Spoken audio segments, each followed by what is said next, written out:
Next है कि दुकान वालों के जो पुलिस नगर निगम के प्राइवेट वर्दी में लोग हैं वो 3,000 5,000 के चालान करके रुपए मांगते हैं सामान फुटपाथ पर रखने के नाम पर।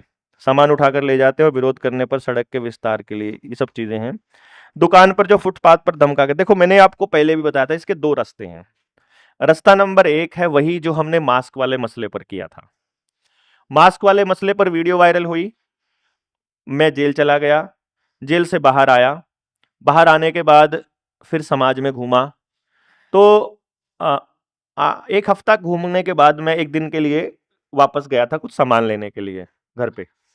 तो जब मैं गया तो सुबह सुबह पहुंचा 5-6 बजे, और फिर मैंने कहा कि चलो मैं बाल कटवा के आता हूं। तो मैं नाई के पास पहुंचा 9-10 बजे के करीब। वहां जब मैं नाई के पास खड़ा था तो सब मेरे को नाई ने बोला, मेरे ने जिससे मैं बाल कटवाता उसने बोला कि डॉक्टर साहब मास्क लगा लो फटाफट। मैं कहा क्या हुआ? वो आगे मास्क वाले, वहां कहाँ है? फिर वो खड़े सामने। तो मार्केट में इतनी दूरी थी जितनी वो दीवार है, तो वो चालान काटने के लिए पर्ची भर रहे थे, मतलब ऐसे पर्ची भर रहे थे। तो मैंने दरवाजा खोला नाई का, मैंने कहा रुको रुको रुको रुको, अभी पर्ची मत भरो, रुको मैं आ रहा हूं, मैं दूंगा पैसे। मैं पहुंचा वहां, मैं कहा हाँ किस चीज का चालान काट रहे हो? अब मैंने मास्क नहीं, तो मैं आपने मास्क नहीं लगाया। मगर मैं तुम्हारा लगवाऊंगा मास्क, मैं तुम्हारा भी उतरवाऊंगा। मैंने ऐसे करके बोला जब, तो उनमें से एक जना उसको रोक के बोलता है sir sir sir sir sir, मगर ये वही है वो 39 वाले, 39 थाने वाले हैं, डॉक्टर साहब है ये हो। मगर आज मैं बताता हूं तुम लोगों को, भाई साहब आप यकीन करेंगे वो उसी टाइम वहीं से वापस मुड़ गए सारे के सारे और गाड़ी में बैठ के निकल गए। मैं उनको आवाज लगाऊंगा ले जाओ पैसे तो ले जाओ, कोई नहीं रुका। फिर मैंने वहां जो जितने दुकानदार खड़े थे वो तमाशा देखने लगे, क्योंकि तमाशा हुआ, मैं चिल्लाया था जोर से तो सब दुकानों से बाहर आ गए थे। मैंने वहां खड़ा होकर, तुम लोगों की नपुंसकता की वजह से ऐसे हरामी लोग तुम्हारे ऊपर राज करते हैं। मैंने कहा, मैंने पूरा लताड़ा उनको। मैं कहा तुम्हारा जो मंडी का प्रधान है, जो तुम्हारा मार्केट कमेटी का प्रधान है, वो उसी सरकार का होगा जिसका मेयर होगा शहर में, या जिसका एमएलए होगा, या जिसकी सरकार होगी, जिसकी वजह से वो तुम्हारी आवाज कभी नहीं उठाएगा, क्योंकि उसे सरकार का पिट्ठू बनना है। तो तुम्हारा अगर प्रधान तुम्हारी आवाज नहीं उठा रहा है तो सारे जने पैसे इकट्ठे करके दो, मेरे को प्रधान बनाओ, मैं इन हरामियों की देता हूं। तुम कौन लगा देगा यहां, तुम्हारे को कौन रोक देगा अपने सामान रखने से? मैं बताता हूं तुमको, तुम्हारा सामान उठा के दिखा दे।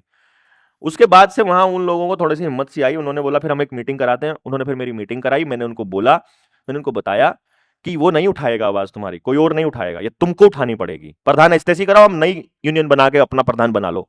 वो एक ही आदमी को निकालना है ना बस, खाली जो उसके समर्थन के उसको निकाल दो, दूसरे वाले बना लो। तो फिर वो बात उनको समझ में आई।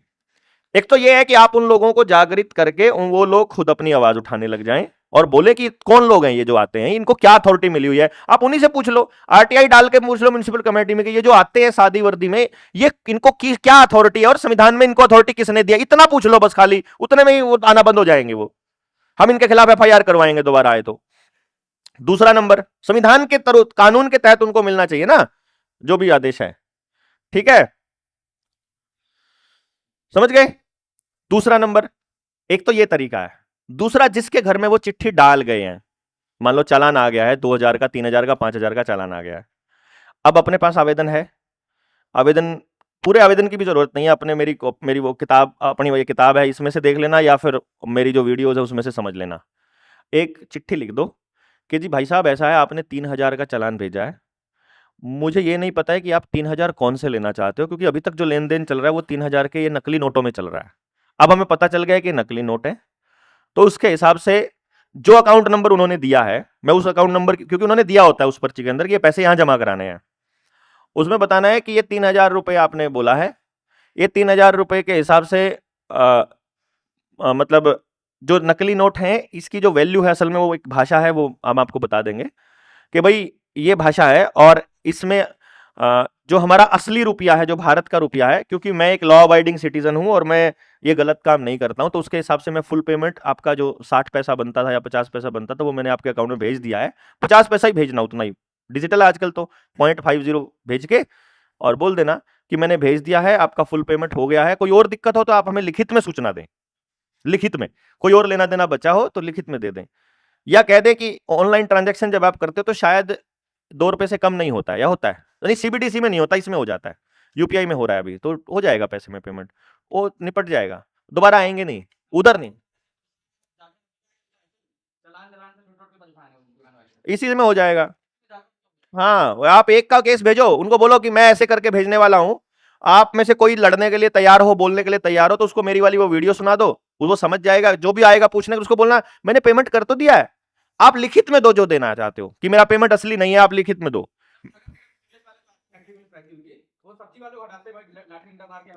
हटाएंगे भाई, मैंने आपको पहले ही बोला है।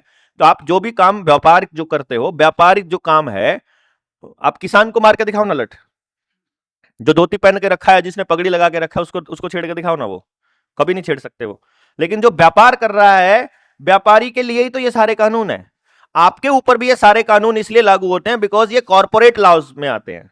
आपको आपकी हर एक्टिविटी को ये व्यापार साबित करना चाहते हैं, आपकी हर एक्टिविटी को ये भीख साबित करना चाहते हैं कि आपको लाभ लेना है। आप देखोगे अभी कोई भी आदेश आएगा कि आपको आधार कार्ड देना है, केवाईसी करवाना है, उसमें लिखा आएगा कि योजनाओं का लाभ नहीं ले सकते यदि आप ये नहीं कर सकते। यानी आपको लाभ लेना है तो आपको आधार कार्ड देना पड़ेगा। अगर आपको लाभ नहीं देना तो आपको कोई आधार कार्ड, कोई कागज, कुछ भी देने की जरूरत नहीं है। तो आप लाभ लेने की स्थिति में हो तो आप दो, पिटो। आपने अपना समाज लाभ का बनाया है ना, आप ही ने तो बनाया है ना, पैसे के ऊपर केंद्रित, आप ही पैसे पैसा पैसा पैसा हो रखा है ना, तो लूटो पिटो। हम तो यही बता रहे हैं ना कि आपको इस व्यवस्था से बाहर निकल के अपनी व्यवस्था बनानी पड़ेगी। और रास्ता ही नहीं है, आप बता दो क्या रास्ता है। वो एक लूप होल नया निकाल लेंगे, वो एक लूप होल नया ठोक तुम्हारे को। आज आंदोलन करेंगे, वो आंदोलन करने के बाद आपसे आपकी बात को आज मान लेंगे, लेकिन वो भी रास्ते से कहीं और से किसी और रास्ते से फिर आ जाएंगे आपके ऊपर नया टैक्स, नया जुर्माना ठोकने के लिए। उनको आप सब लोग कंगाल करने हैं, सब लोग।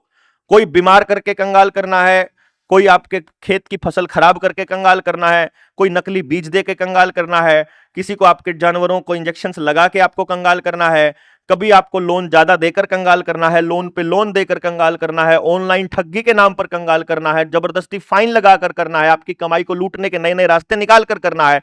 उनको आपको कंगाल करना है, नशे के नाम पर करना है, किसी भी चीज पर। आप कंगाल होने के बाद गुलाम होने के लिए तैयार हो, क्योंकि संगठित रहने की आपको आदत रही नहीं। आपको तो लड़ने की आदत पड़ी, आपको घर में भी परिवार की तरह रहने की आदत नहीं रही है, बाकी समाज के साथ तो कैसे रहोगे। उनको पता है ये बात, अकेले आदमी को तो जब मर्जी पीट लो।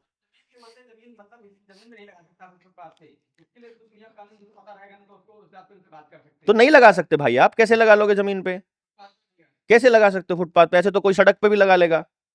फुटपाथ पैदल चलने वालों के लिए है ना, फुटपाथ पे आप कैसे रेडी लगा सकते हो? तो इसीलिए तो बनाई व्यवस्था ये उन्होंने सारी जगह को, इसलिए तो वो काबू कर रहे हैं। पार्क के आसपास भी वो फुटपाथ इसलिए तो बनाया है कि ताकि वहां भी ना खड़ा हो जाए कोई, बैठ जाए, लेट जाए, सो जाए। तभी तो वो हर जगह पर उसको एनकरोच कर रहे हैं, तभी तो हर जगह को अपनी बता रहे हैं वो। हाँ, वो इसीलिए है, आप ऐसे थोड़ी है। लेकिन इससे कुछ बनेगा नहीं ना। लोन पे गिरवी रखा है वो ठीक है, वो वर्ल्ड बैंक के पास रखा है वो ठीक है, लेकिन उससे कुछ बात नहीं बनेगा, उनका है वो। आपने दिया है ना कब्जा उनको, आप ही ने तो दिया है, समाज के लोगों ने ही तो दिया है ना। वो नहीं ले रहे अपना कब्जा वापस, तो इसमें उनको वो तो गुंडे हैं, वो तो बदमाश हैं, वो तो अपने तरीके से चलेंगे। वो तो आपके तरीके से क्यों चलेंगे? क्यों जी? आप अपनी शराफत में चुपचाप बैठे हो, आप अपने अधिकार के लिए भी नहीं लड़ रहे, आप अपने बच्चों के लिए भी नहीं लड़ रहे, लूट के खिलाफ भी नहीं लड़ रहे, अत्याचार के खिलाफ भी नहीं लड़ रहे। और किसको गुलामी कहते हैं वो अपन ने कल बताई ही थी, मानसिक गुलामी, इसी को तो बोलेंगे। अरे भाई, आप फुटपाथ के ऊपर आप कैसे लगा सकते हो यार? कमाल है, आरटीआई नियम कैसे कर सकते हो? ओ चाचा, फुटपाथ है, वो पैदल चलने वालों के लिए है। वो फुटपाथ नाम ही उसका फुटपाथ है, वो रेडी लगाने के लिए नहीं है, व्यापार का केंद्र, व्यापार करने के लिए नहीं है। वो मेला कहीं लगता है, उस मेले में वो जगह बनती है अपना सामान रखने की, वहां पर वो क्योंकि 1-2 दिन के लिए होती है, परमानेंट नहीं होती है। आप परमानेंट कब्जा कैसे कर लोगे किसी चीज का? गुंडागर्दी के नाम पे कर लो, फिर कोई रोकने का नहीं। सारे सारे इकट्ठे हो जाओ, जितने भी फुटपाथ पे अपना सामान रखते हैं ना, सारे इकट्ठे हो जाओ, सारे लट ले लो। आ तू देख, तेरे को बताता हूं, देता हूं 3,000 5,000, तब तो कर लो। अदर समाज इकट्ठा हो गया, इनका कोई कानून काम का नहीं है। समाज इकट्ठा, आपको क्या करना पड़ेगा सारों को, अगर इसके लिए सही नियम अगर आपको जानना है, अगर आपको सब इस लूट से बाहर निकलना है, इस पूरे कर्जे से एक मुश्त एक लेटर से, सरकार को भेजे हुए एक चिट्ठी से आप मुक्त हो सकते हो कि पूरा समाज मिलकर एक चिट्ठी भेज दे, हम तुम्हें कंसेंट नहीं देते, हम अपनी कंसेंट विड्रॉ करते हैं। कंसेंट क्या? तुम्हारे हिसाब से चलने की कंसेंट हमने दी ना, ये उनके हिसाब से चलने की परमिशन, उनको चलाने की परमिशन हमने दे रखी है। हम वो कंसेंट अपनी वापस ले, बिकॉज इनका सारा सिस्टम उस कंसेंट पे चलता है।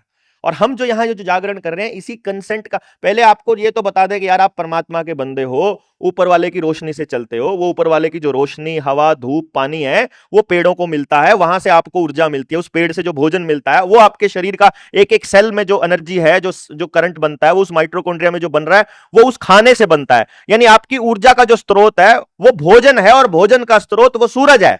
यानी आपकी सांस, एक एक सांस परमात्मा की मर्जी से चल रही है, उस सांस को कोई सरकार नहीं चला रही है। मैं आपको यह बताने की कोशिश कर रहा हूं, जब आपकी सांस परमात्मा की मर्जी से चल रही है तो आप इस सरकार की मर्जी से क्यों चल रहे हो? पहले तो आपको अपना अस्तित्व तो खोज लो पहले, कि आप कौन हो, आप क्या हो। आपको अपनी अपनी हैसियत ही नहीं पता कि आप परमात्मा का रूप हो, और आपके ऊपर ये लोग, गुंडे लोग, बदमाश लोग राज करते हैं। क्योंकि परमात्मा कभी किसी पर राज नहीं करता, वो क्या करता है, आपको दिमाग दे देता है और आपको कहता है अपने विवेक से अपना काम कर। वो राज करने की पोजीशन, शैतान होता है वो राज करता है, और शैतान का जो हथियार है वो है लालच और डर। तो आप लोगों को बिजनेस करने का लालच है और नुकसान होने का डर है, इसीलिए आप फंसते हो। क्यों जी?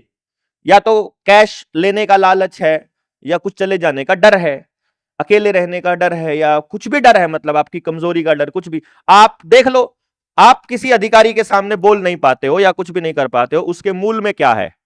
लालच या डर, बस दो ही चीजें हैं। आप इससे मुक्त हो जाओ, बात खत्म, कुछ भी नहीं बचता। ना डरना, डरना बंद कर दो और लालच खत्म कर दो। ये जो मोर्चे का जो जागरण है, ये आपके उस लालच और डर को खत्म करने के लिए है कि काहे को डरते हो यार, परमात्मा ने बनाया है, उसके हाथ में सब कुछ है।